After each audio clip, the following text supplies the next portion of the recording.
Quan Sant Andreu encara era un poblet, un valencià que havia marxat de Sueca per estudiar va fundar-hi una farmàcia. Aquesta història va passar aquí.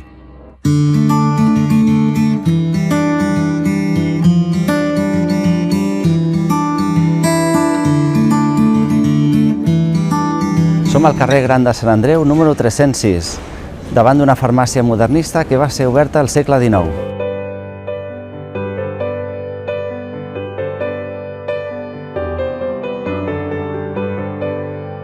La farmàcia Guinart va néixer el 15 de novembre de 1896. L'Anselm Guinart era de Sueca, un poblet de València. Va venir a estudiar farmàcia a Barcelona als anys 1890-1895 i fins que es va col·locar en els baixos d'aquesta casa. I aquí va obrir la farmàcia Guinart.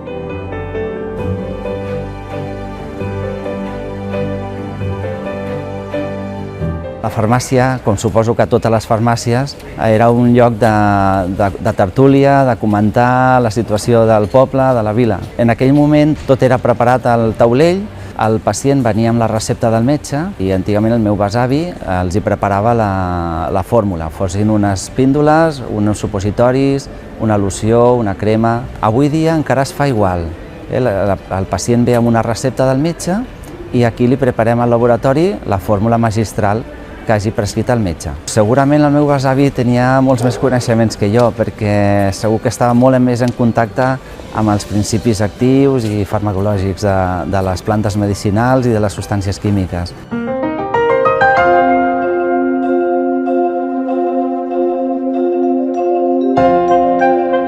Margarita, que és la meva germana, i jo som la quarta generació de farmacèutics Guinart. Des que la va obrir el meu besavi, l'Anselm Guinart, va passar a mans del meu avi, en Joan Guinart, el meu pare, Joan Guinart també, i ara estem la Margarita i jo.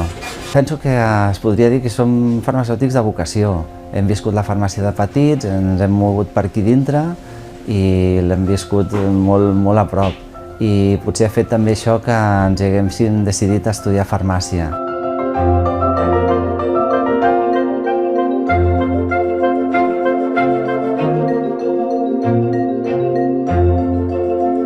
El fet d'estar a la farmàcia Guinart i ser un establiment emblemàtic amb tants anys d'existència fa que el tracte amb la gent jo penso que sigui diferent i això ho intentem inculcar als treballadors que estan amb nosaltres, que la gent se senti ben acollida, escoltada, atesa i que se li doni una solució. La gent et ve aquí a la farmàcia amb problemes, amb dolències, amb malalties i si més no tu l'ajudes a atenuar aquests dolors i el fet que surtin de la farmàcia havent estat escoltades i ben ateses fa que ja comencin a sentir-se una mica millor.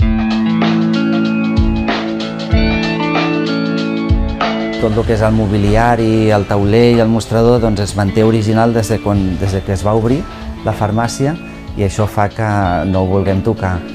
Ens agradaria que continués així durant molts anys i, si més no, fer alguna petita, no sé, millora en el cas, però perquè llueixi més el mobiliari centenari que tenim.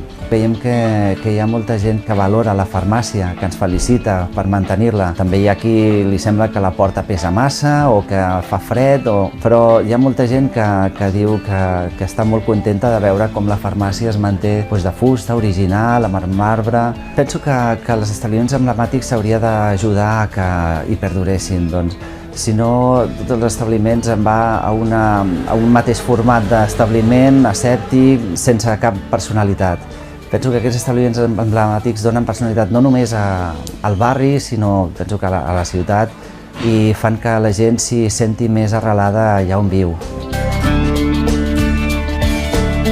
Si el meu besavi estigués aquí i ara ens veiés a uns besnets aquí a la farmàcia, regentant la farmàcia, segurament estaria orgullós i li sobtaria, estaria una mescla entre orgull i alhora sorpresa de com ha canviat. De veure les estanteries on abans hi havia pots amb herbes i arrels, a veure capses asèptiques i de colors lluents. Seria una sorpresa per ell, però des de luego estaria molt content.